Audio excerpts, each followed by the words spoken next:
Well, hello, gang. Hello, fam. Eight Ocho fam.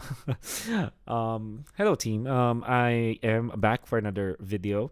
And it took probably maybe a week after I'm able to follow up with another episode of the 8G Thoughts. It's mainly because we were doing a lot of stuff actually across the week. I've been moving a lot of things. I've been recording some stuff, and I've been doing a lot of work too. That's why I wasn't able to follow up on a lot of stuff, but we are back, and now we're gonna be back in regular programming. Hopefully, I'm gonna be able to release 2 to 3 episodes a week of the 8G Thoughts, and I got a lot of podcasts recordings already incoming, so I hope you're all excited about that. I have interesting guests, and I'm sure that you would want to see some of those videos. So you're going to be excited to see those videos. For now, let's talk about this episode. So mainly this will be about the first few confirmed post M5 roster news, right? So this is the post M5 shuffle podcast part 1, or my insights about the post M5 shuffle. And what I noticed was some of the other casters in the Philippines, even in Indonesia, even in Malaysia, have already made their own content about it. And this involves like MPL Indonesia, for example, or MPL Malaysia. They have been including some of the other important news around the world because they're all related, right? Especially with all of the Filipino exports, all of the Indonesian exports, as well as Malaysian imports, and all of course across all other regions. So there's a lot of news that's happening, and that's something that I really wanted to talk about. That with that being said, though, the post M5 shuffle thoughts will be multiple parts. I don't know how many parts I'll make, mainly because I'm gonna be basing off of news that's happening across that week. So for now, I'm gonna be focusing on some of the confirmed news that we have right now, right? So although I know some of the other transfers, I should not be talking about them. That the news should not come from me. So I'm gonna be respecting that a lot. That means that I'm gonna be talking just about the things that, or the news that we have actually confirmed, right? So these are all just confirmations, and I'm excited to do that. Before anything else, before we start the actual podcast or solo podcast for this one, the 8G Thoughts episode 3, I'm just gonna say that one, I'm very much aware of what happened in the previous week about my previous videos, and I'm gonna be improving them, and I'm gonna make sure that the output is good. Um, and another thing is, I'm gonna make sure that I'll be able to give you at least 2 solo podcasts every week. I'm already gonna be planning out all of those stuff that I need to be talking about, just for your expectations. And then in the middle of the week, there's gonna be a podcast for sure, a full podcast episode that you're all excited about. And I've had a lot of interesting interviews in recent time. I just hope that you are as excited as I am about those episodes. But yeah, that stuff. I will not be re-uploading the some of the other, the old 8G thoughts and the vlog that I have. What I'm gonna do is just gonna be uploading an unlisted version where it's much better audio. I'm gonna be uploading on Spotify as well for all of those guys that want to listen with proper audio. Just let's just share what happened was, when I uploaded those 3 videos, I edited them, and then I used my phone to actually upload those stuff because I needed to go to the venue for the Asia Pacific Predatory League. Unfortunately, my laptop broke, right? So I don't have any editing software or any editing machine when I'm over there at the it's in Pasay. So I live about an hour away from the venue, and even when we were provided with hotels, I couldn't go there because I didn't have a laptop. Yeah, my laptop broke, basically. So that's a bummer. That's why when I was listening to my uploads, it sounded okay because I was just listening through my phone. I didn't even bother using earphones because I thought I was already okay. So that's the reason why um, the sounds were just in one ear. I think it was the left ear, and I'm still troubleshooting what happened because afterwards I was able to edit some of the videos, and for some reason it's always just one ear. So I'm trying to troubleshoot it. Granted, though, this episode surely will have proper recording. So that's the intro for this episode. That was a very long intro. I hope you're still with me. And yeah, let's talk about the Post-5 M5 shuffle. Very exciting.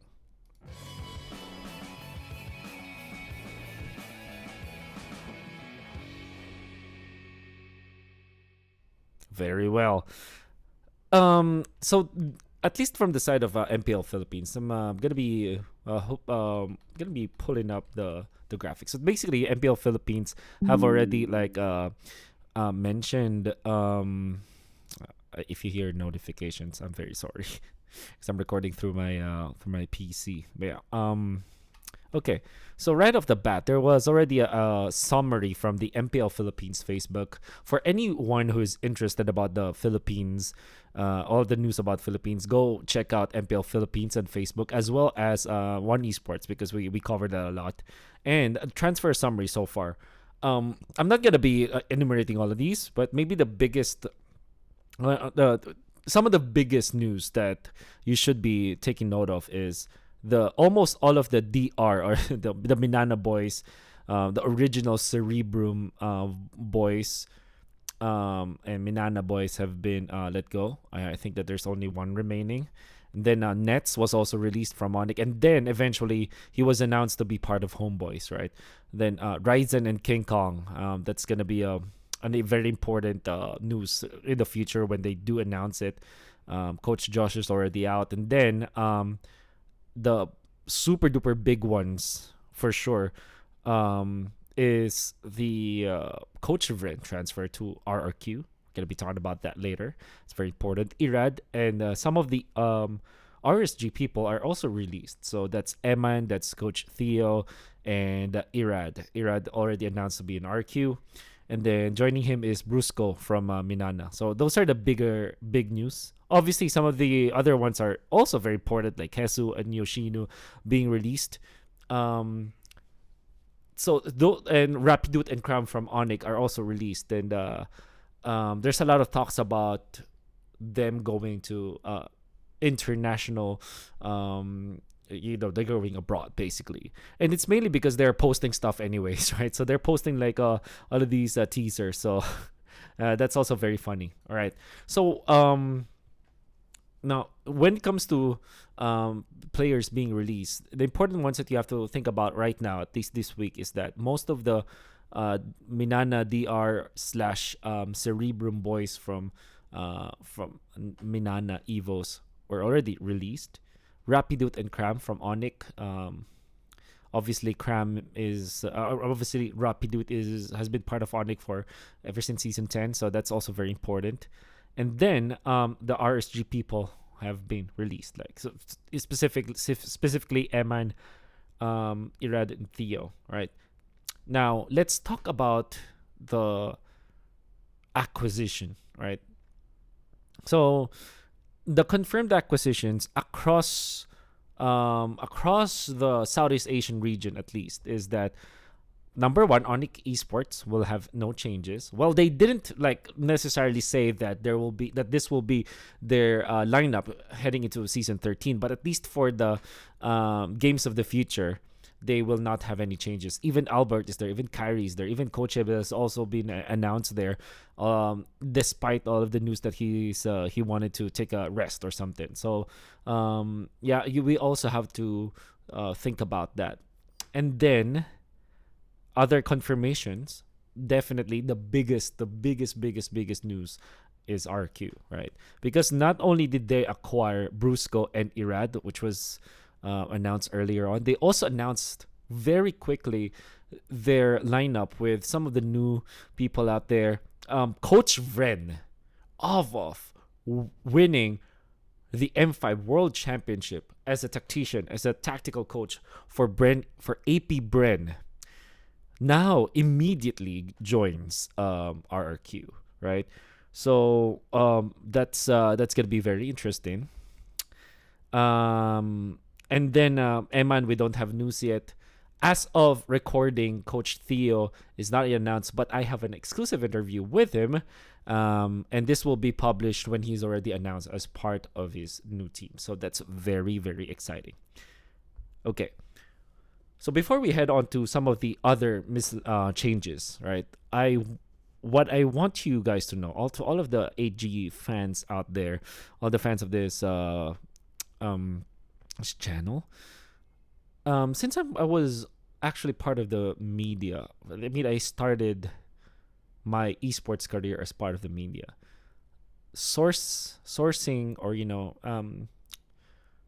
what's the term? I forgot the term, but basically, like interviewing people is just part of my thought process, just part of my process in writing in general, and that's also true when it comes to this stuff, like my podcast. I will not be basing it only on my thoughts, but also we want to actually get the insights from the people. Just my, I don't know, journalistic integrity, whatever. But that's just my practice ever since. So what I did was, before commenting on Coach Vren as well as Coach Theo, I actually went my way and interviewed them, right? And I actually have a an MP3 recording of Coach Vren. I didn't want to make a one-on-one video interview with him full length, because that's just a podcast, right? So this is different. This is more like a news kind of style, where I was able to get to gather the thoughts of Coach Vren. So let me play the video for you. And to all of the fans out there, this is done in English anyway, so you're gonna be able to understand it. So let's take a look at it. And the first question is, what was the main reason why you chose to go to RQ Hoshi? Yeah. Well, the first reason was that my introduction days was over, and I'm finally looking for an organization that can sustain me financially. Because as far as everyone uh, is concerned about the financial stability of esports in the Philippines, it's not quite as big as in Indonesia, right? Mm. So that's the main reason why I joined RQC above all other organizations that had offered me. Wow. So yeah, Simple as that. Simple as that. yeah.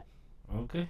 I respect that. Now that we're here, I just want to have a follow up question. Like, um, yeah, did this offer come before or after? If you're comfortable answering, if not, it's okay.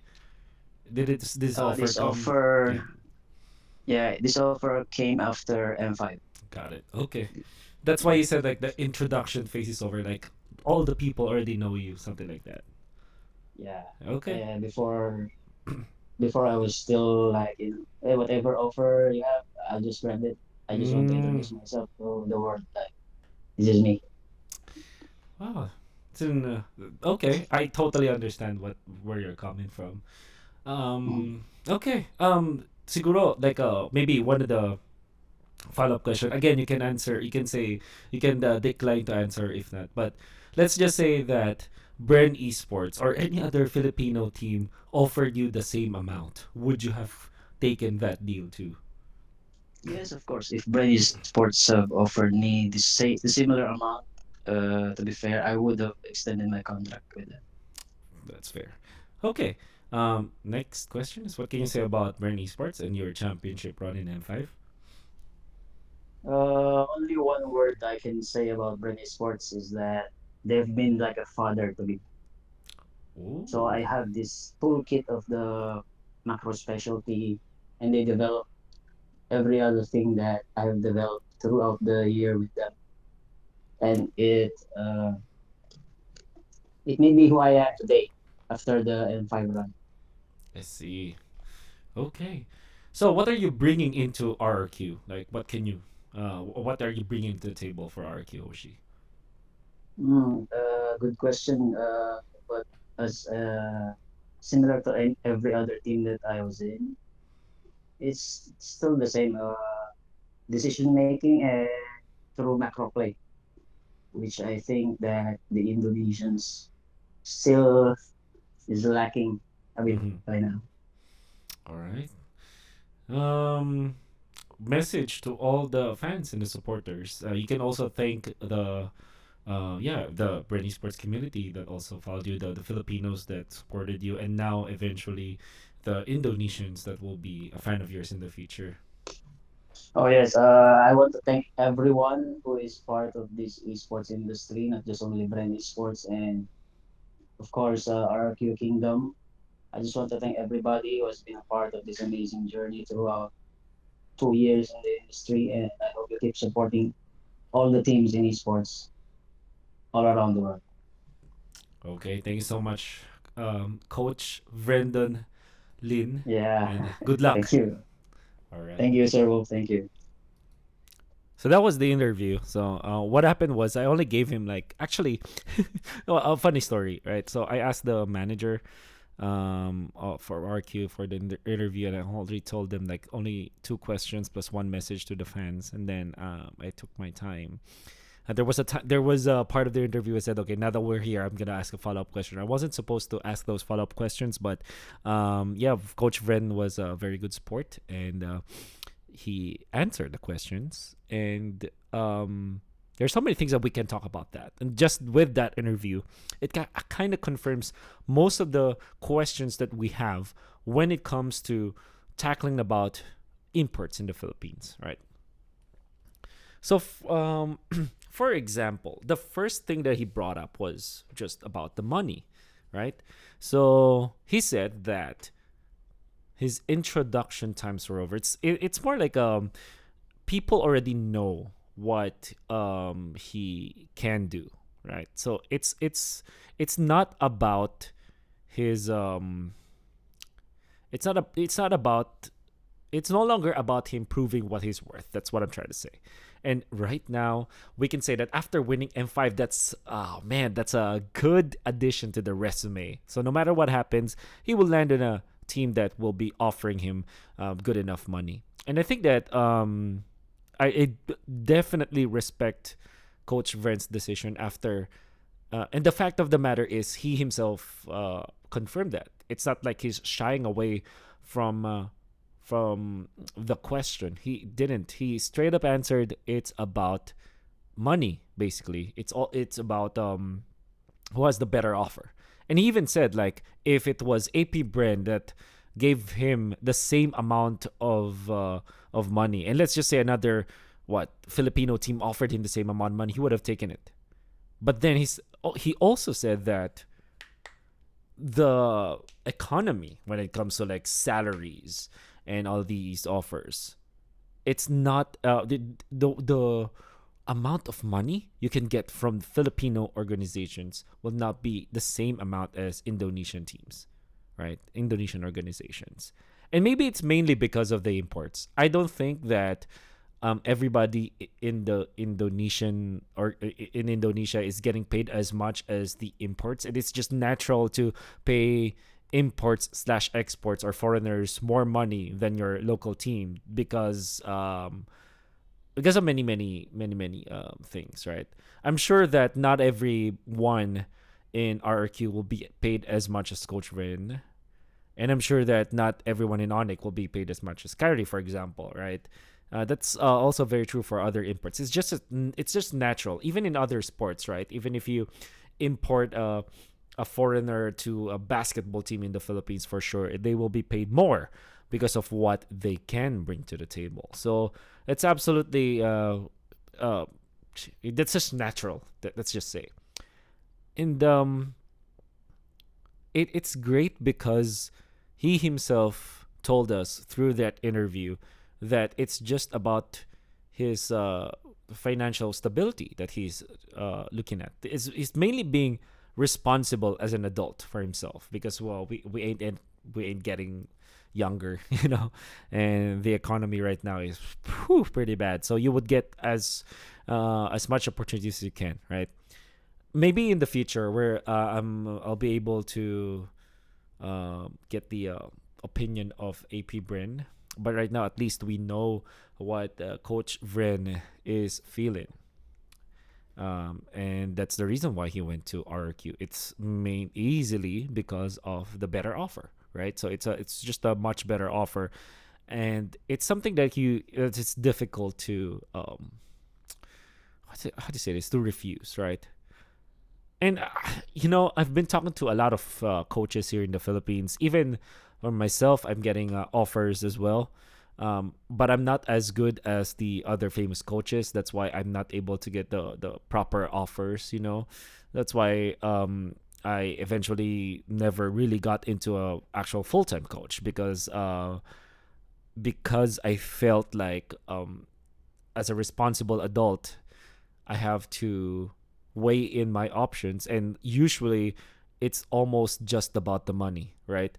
And that's also very true from any other industry that we have. And then I'm just happy that Coach Vren is not being a hypocrite, and just straight up told us that it's literally about the offer. Now, so I do respect that, and this might be a reflection of what the other coaches think about when they or any other athletes from the Philippines think about when they get offers like these, and we should respect that, right? So I think that's good. Well, so what are the implications now for RRQ, right? So let's all be honest. Even even Coach Vren told us that there's a lot of improvements that he can bring to the table when it comes to like being a tactician and about their strategies and their macro. That's something that we have to take note of in Indonesia, and the reason why the Filipino era never really died down. Maybe during MSC, but now we're back in the top because of the M5 championship in the Philippines with a very tough opponent. It went to a game 7. And you would notice that the top 4 during M5 had a Filipino influence in it. Like the top 4 teams, the top 2 were Filipinos. The other ones had a Filipino coach. Yeah, that's right. Had a Filipino coach. So when it comes to like macro and strategies, we know for sure that you can depend on the Filipinos there. And that is what Coach Vren can bring to the table. And I've heard that Coach Vren also participated in the draft, which is something that RQ has been struggling with before Zaya came in. When Zaya came in, I honestly thought I was like, come on, man. I've said this many, many times. And if you don't know, what I said during MPL Season 12, when I was restreaming the earlier parts of MPL Indonesia, RRQ had the best like off-season trades or acquisitions because they were able to get Naomi, which is great, and then Zaya as well, right? So Zaya is a wonderful drafter, so good at it. We've seen it in Southeast Asian games. We've seen it in some of their other tournaments. He's great. So when it comes to drafting, they have already solved that. I think that the problem that they faced eventually was about that's why they didn't really get the most out of MPL Season 12 despite having a good roster across their players and obviously their coaching staff. I've heard that it's mainly because of the language barrier. And I gotta say, like, one season for imports who aren't English naturally English speaking country, Zaya and Naomi came from a country where English is not as famous as in the Philippines, right? And not as used compared to the Philippines. That was tough. So for sure they're gonna be running into a lot of trouble with the language barrier. So that's very much understandable why they weren't successful. And now that they have Vren, Coach Vren is very good with English, as you noticed in his interview. And I gotta say that even before he was part of Brenny Sports, I've been following him on Twitter as well as on Facebook. He's a dude. This dude always posts in English, right? So language barrier is not as difficult as before. And then Coach Vren can now bring in the micro and the macro, basically all of the technicalities that we have to look at for a team, which I don't know if they have addressed before, but right now it's clear and evident that That is something that they have to work on. So the Coach Vren acquisition just makes total sense. What they need to do now is to just learn Bahasa, more Bahasa, right? Now, I have this theory when it comes to like imports in Indonesia. You'll notice that most teams that acquired a Filipino that had multiple at least two Filipinos in their team became have a higher success rate than it is for a team that only had one Filipino, and it's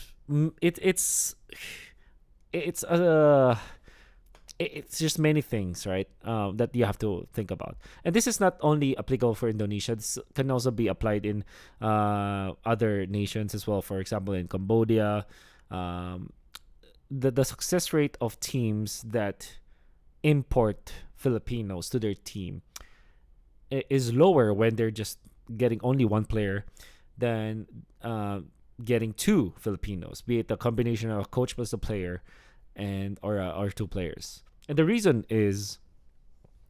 why I think it is mainly because of number one, you have to have someone to talk to before you go insane. Number two, there has to be someone to kind of defend you, right? Because you can easily be misunderstood. I'm not talking about like bad attitude or anything, but sometimes your manners or your habits that aren't necessarily good, that might not translate well in other cultures, might be misunderstood. So there has to be someone to kind of say that, oh, okay, this is just a Filipino thing, don't bother, we're gonna adjust, right? So that's why a combination of a coach plus a player just makes total sense, especially in the realm of the players don't necessarily have the best English to explain themselves, right? So if I were part of a team and there's another player and he's a Filipino, we're both Filipinos, right? And he has something to say about whatever is happening with the team. Sometimes that player will not be able to express themselves properly. That's why there has to be someone else who can explain what they're trying to do, right? And it's easy to really gang up on just one person than it is for two people, because now for two people, at least you have a way to kind of communicate better, right? So there's that implication. And third is just about, it's just really about like being homesick, right? You just easily get insane if you're alone. That's why I would say, like, for example, when Arcadia was in RQ, right? He was fairly successful because maybe he was able to fend off for his own. When Markey was alone, there was a time where he was alone in BTR. He was benched, I'm not saying that it's because of him being alone, but more like he wasn't able to express himself, defend himself, right? Then when Hatred was alone in SMG, the result speaks for itself. Dilar, and he was alone. There was also a time where Baloyski was alone, but then eventually they was able to recover. The best example, obviously, is Kyrie plus Coach, because it's a perfect perfect combination, because they have a coach that can speak in English and then studied Bahasa, and then you have Kyrie, who's just he's a mechanical god, but not that good when it comes to like expressing himself through words.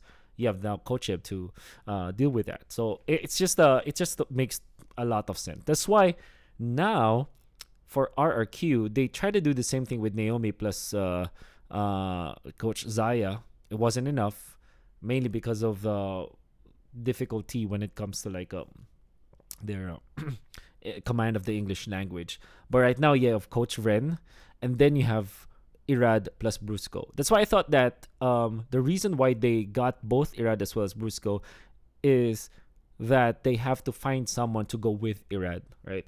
Irad should not be alone in that space, especially with a position 5 and a jungler. I think that's a good combo to have, right? It would be perfect if it was position 5 plus a gold lane, right? That would be the perfect, like, because they usually go together. But yeah, position 5 plus the jungler, that could work, right? Because sometimes they can just skip the I guess just in the early stages of their communications, maybe they can skip the language barrier because of that. But eventually they will have to learn Bahasa Indonesia. Now that we're on the topic, I would say that it's much better for Filipinos who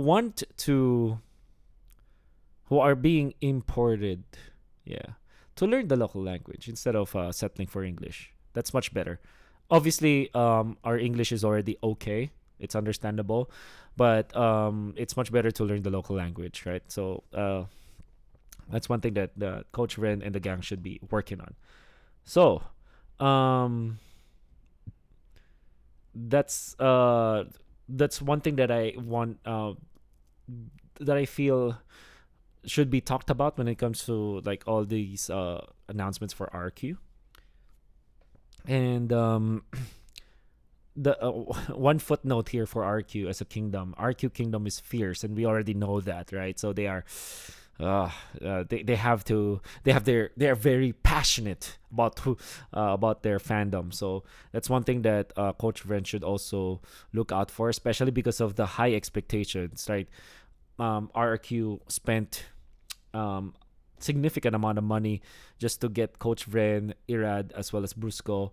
That means that the expectations are also very high, especially because Coach Vren was a recent champion for M5. So that's gonna be a big challenge. So what does this mean for Naomi as well as Zaya? I believe that when you look at the announcement video, at least Naomi is no longer there, and the fact that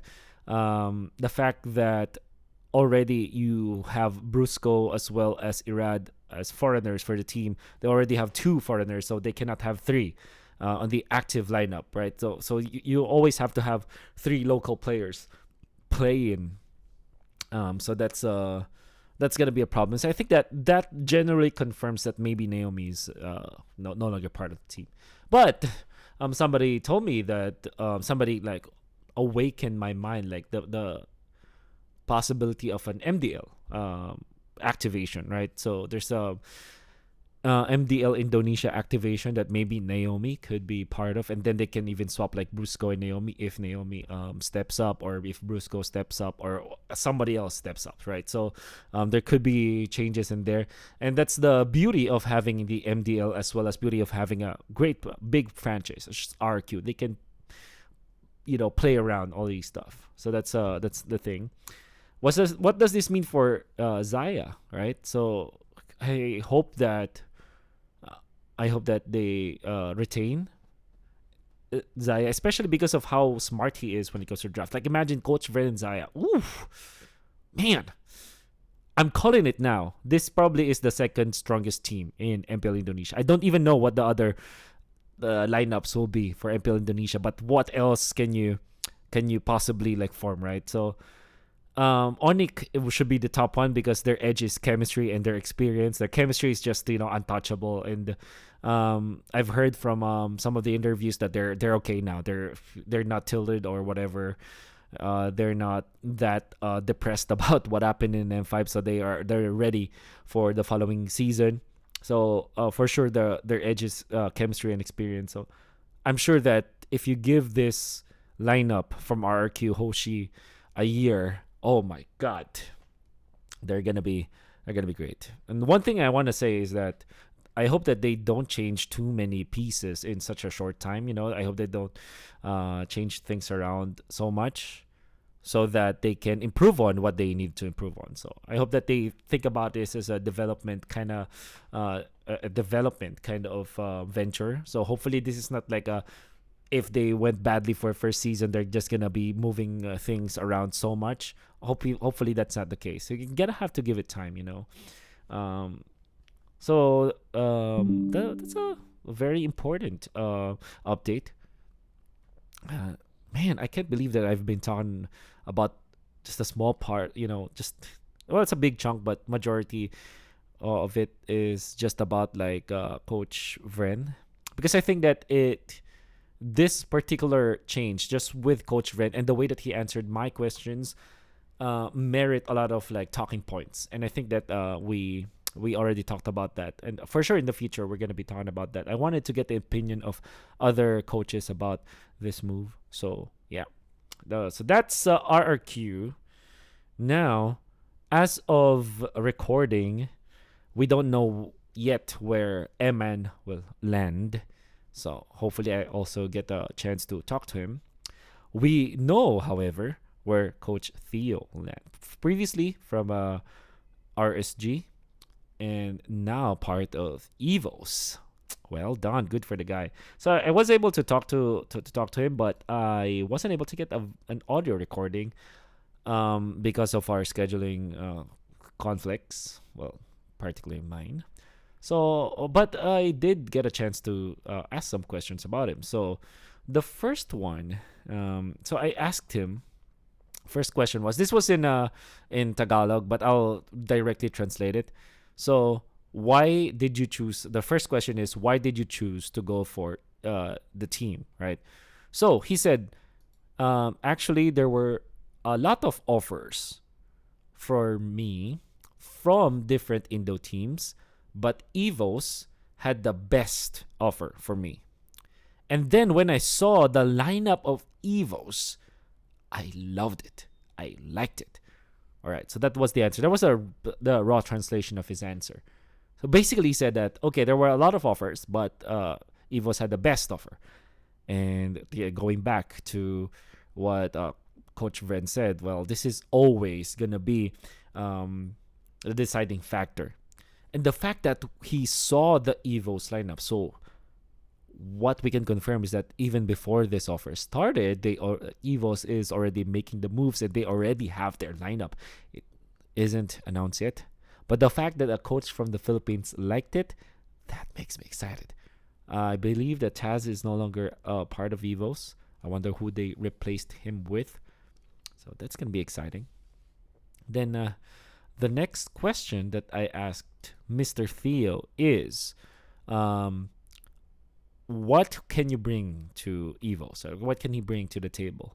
So he said, we all know that all Indo players are good in mechanics.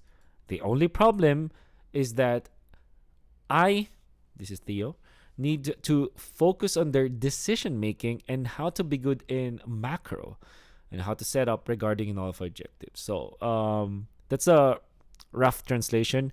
I believe that what he's trying to say here is that when it comes to mechanics, Indo players, they have it. And I can confirm that. Like, I can say, and I do agree with that.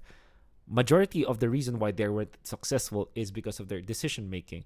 If you compare Filipino teams to your typical MPL ID team, MPL Philippines players will go for the best, decision, lowest risk, highest reward, something like that. So this is something that Coach Theo will apparently be focusing on. And how to be good in macro. I believe that the macro gameplay from Indonesia has improved tremendously from season 11 to 12. Obviously, in the Philippines, that is top notch. And the thing is, RSG as a team itself, they're very good at macro. This is the fundamentals, right? And obviously, Coach Theo was also part of that. So that kind of culture, that kind of discipline, surely can be found in this in the organization that Coach Theo came from. That means that he can now apply all of his learnings to whatever it is that EVOS wants to achieve. So that's gonna be very exciting.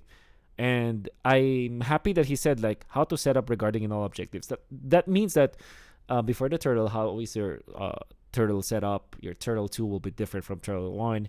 Turtle 3 will be different. Lord dances will be different. So how do you set up for these objectives? Which I felt like most of Indonesian teams, they just play it by ear, right? So they just watch some videos and look at how typically teams implement that, and they just kind of copy it, or just have their own version of it. But now you have someone who can think of their own setups before the objectives. That's gonna be exciting. So that's what Coach Theo can bring to the table. Last question is message to PH fans and RSG fans. For all the PH fans and RSG fans, thank you all for the support. Even when I'm not in MPL PH anymore, but soon I will go back, and I hope that we get to see each other again. Right. So That's just Coach Theo talking to the fans, right? Okay. So what did we learn from that one? It's almost the same. Like whatever Coach Vren wants to bring to the table and whatever his decision making was for joining RRQ, almost the same with what Coach Theo would want to give. So um, from the perspective of Filipinos, from the perspective of the Filipinos, one thing that Indonesian teams can improve on will be macro as well as decision making, and that's in a way that's kind of vague, but I guess you understand why. The mechanics or the mechanical prowess that MPL Indonesian teams and players have is considerably top notch. They're really good at playing Mobile Legends. It's just that their decision making is not as refined as within the Philippines. That's one thing that they can improve on, and um, I'm very happy that two coaches from the Philippines or two tacticians. In fact, these two are so much the same because they're Coach Vren is under Ducky, Coach Theo is under Panda. Both are his winners or champion coaches, and they are also the two coaches that we just mentioned, Theo as well as Coach Vren. They're all tacticians as well, so they have the same trajectory, and I'm excited to see what they can bring to MPL Indonesia. Right, so that's very exciting. Some of the yeah, that basically sums it up for Coach Theo as well as Coach Vren, and I hope that I was able to impart good insights. I was able to impart good insights about the change because I'm very excited about those two. Right, I'm not saying that they are the biggest pickups in Indonesia. I still feel that the Irad acquisition was also really good. There are so many other things now that we have to talk about, but just to sum it up, it's one, because of the offer. Two, it's because of what they can bring to the table. That's why they're there. All right.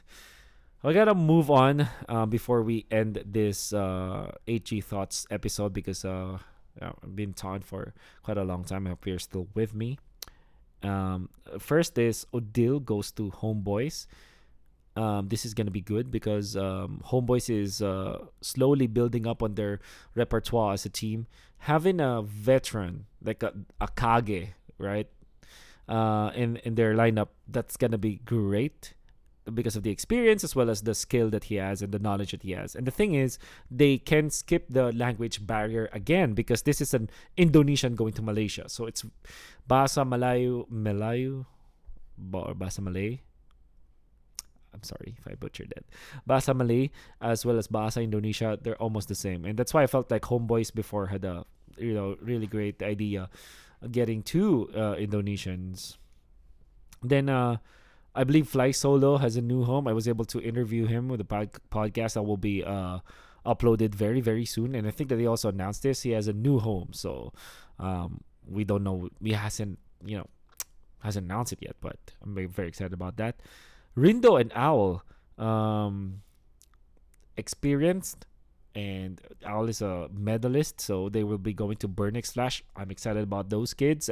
It's about time that they spread their wings in a different region, and I'm sure that they will be very successful. I'm sure that they will change that organization for the better because of how much they were able to achieve. And of course, they learned from an organization that thrives in making an impact. They came from Blacklist International. They have been coached properly. They have developed their own set of skills to be good at the game. So I'm very excited about that. Taz is out of EVOS. That's also announced. I wonder where Taz will land. A lot of people are thought about like Taz going to Geek Fam just because Nael is not going to be part of Geek Fam, apparently. Something like that. Because of a loan from Monic. That hasn't been confirmed yet, but that will be That would be spicy. Nets is officially out of Onyx. So this is just recently announced. But there was also an announcement where Homeboys is quote unquote loaning Nets for the games of the future in Russia. That might be not only a loan anymore because Nets was this was announced as released by Onyx, so Nets might officially be joining Homeboys. So that's already two imports for Homeboys. That's one thing you have to take note of. You have to count the number of imports that the teams will have because that has a limitation. So I was able to talk to Uncle Joy. If you don't know, Uncle Joy is part of Moonton, and for the longest time, he's like the quote unquote commissioner of MPL. He's not officially the commissioner because there's no commissioner for MPL, but that's how we view him as Filipinos. So I asked him, there's a limit though. So here's the regional residency requirement. And by the way, this is in the guidebook. Yeah, the rule book. There you go. This is from the rule book of MPL. So at least 3 out of the 5 players on the starting lineup of a team are required to be citizens of the countries or regions where the MPL competitions are held. No more than 2 non-citizen players may be listed in the starting lineup of the team. A team may not have more than 3 non-citizen players who are living in the country or region during the whole season. So basically, you can have 3 imports, but you can only have 2 active imports at a certain game. So no matter what happens in the game, there should be 3 local players for that region playing, and only 2 can be foreigners. That's just how simple it is. So if Odile to Homeboys, that's already announced, and Nets to Homeboys is already announced, then Homeboys can only have 1, and then they can only play 2 foreigners in their lineup. So yeah, it's one thing that you have to take note of. And then the last change that I will be talking about is Curtizy is out of Echo as well. I think that there were some teasers. There's a very high chance that he will go to Aura just because of his teaser. So, if you don't know, Curtizy just released a post where he was wearing an Aura jacket and he was, he had the luggage. It's not confirmed yet. But I gotta say that whoever gets Curtizy, it's gonna be a great catch. I think the only reason why he's not part of the main lineup of Echo was that I think it's Sanji was just in the meta. His playstyle is just it's just trending. It's just the meta game, right? But Curtizy can play like that. But also Curtizy can play like Haji. It's very similar with the way Haji plays, where you're scaling, you are kind of play safe but aggressive at the same time. So I believe that there's a lot of future for Kurt. Majority of the reason why also he was part of the second team of Echo, at least for me, this is not from Echo. I'm just gonna be clear about it. But the way I view it is that somebody who has veteran eyes needs to be part of the second team of Echo, and that's my idea of why Curtizy was not part of the main team of Echo. But every time that they go out of the country to represent the Philippines, Curtizy will be top choice along with JP, right? So it kind of felt like they were put there because there's somebody has to lead the squad, and Curtizy can be that guy. So I think that whoever acquires Curtizy, that's got to be a great catch for sure. Now, I think that many people will agree with me. You have the veteran knowledge from Kurt. He's still pretty good at playing, and marketable, I guess, because of how funny his posts have been. So there's a lot of future in that regard, and I do hope that he lands in a good team, and I hope that we follow him. That's a majority of what I wanted to talk about in this podcast. There will be more supplements in the future about the other roster changes. I've been talking for right now 49 minutes, and I'm sorry about that. Well, that's the reason why I have this solo podcast anyways. I want to really share my thoughts about it. the topics. Before we end, I want to also address some of the comments from the previous podcasts. I really love your feedback, guys. I love it. I appreciate it. Sorry about the audio thing. It will be fixed in the future. This one is much better for sure compared to the other ones. There was a comment about my English, which is great. I love hearing about that. I'm gonna be still doing it in English. However, I'll try my best to improve the way I talk. It's true that I need to attend classes, though. That's what I'm gonna be working on.